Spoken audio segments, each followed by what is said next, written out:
नमस्कार। इस वक्त की सनसनीखेज खबर आ रही है कि तस्वीर में दिख रहा ये जीतेगा भाई जीतेगा, जीतेगा, जीतेगा भाई जीतेगा, जीतेगा,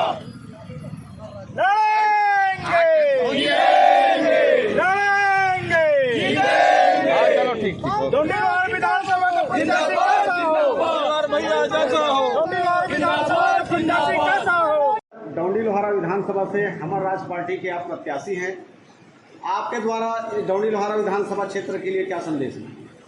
पहले हम डौंडी लोहारा की तासीर उसको समझें।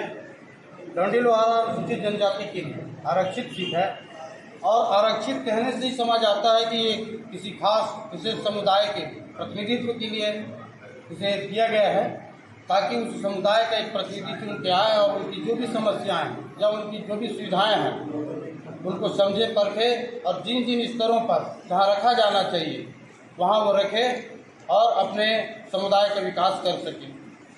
इन्हीं आशाओं के साथ ये संवैधानिक व्यवस्था के तहत इस सीट को आरक्षित किया गया है। जितनी भी आरक्षित सीट हैं वो अपने अपने समुदाय विशेष की प्रतिनिधित्व के लिए रचित हैं।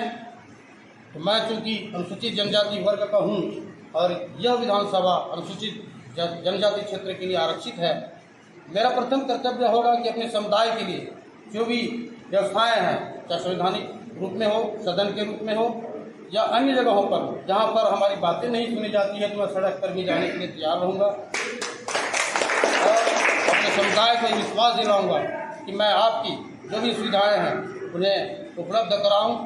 क्योंकि जनजाति कह देने से हम समझ आता है कि जनजाति मतलब एक किसी विशेष क्षेत्र विकास स्थिर में स्थान में रहने वाला वह समुदाय जो अपनी रीति संस्कृति और वहाँ के संसाधनों पर आधारित अपनी जिंदगी जीवन यापन करता है।